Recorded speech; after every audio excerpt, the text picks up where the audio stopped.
আমরা পরের কোশ্চেনে যাব। পরের 3 নম্বর কোশ্চেনে বলা আছে যে কতজন বালককে 125টি কলা এবং 145টি আপেল সমান ভাগে ভাগ করে দেওয়া যাবে। দেখেন অঙ্কটা খুবই গুরুত্বপূর্ণ এবং এটা থানা শিক্ষা অফিসার, প্রাথমিক ও গণশিক্ষা মন্ত্রণালয়, বাংলাদেশ হাউস বিল্ডিং কর্পোরেশন আরো অনেক জায়গায় হয়তো এসেছে।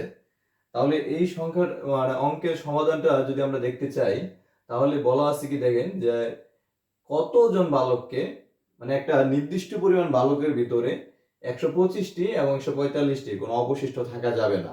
তার মানে এই বালকের সংখ্যাটা এই দুইটা সংখ্যার ভিতরেই থাকবে কি কমন।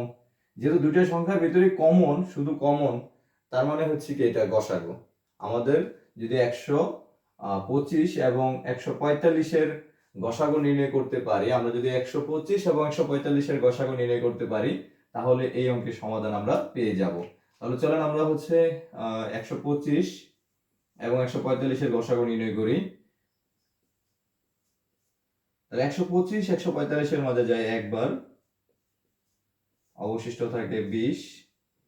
এই 20 দিয়ে আবার 125-কে যদি আমরা ভাগ করি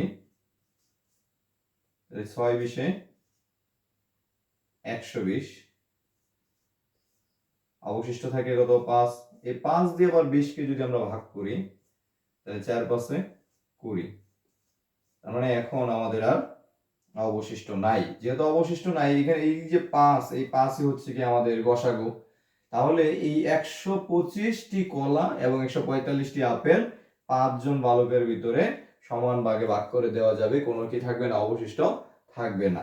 তার মানে এটাই হচ্ছে আমাদের কি আনসার। তাহলে আনসার আমরা লিখতে পারি 5 জন।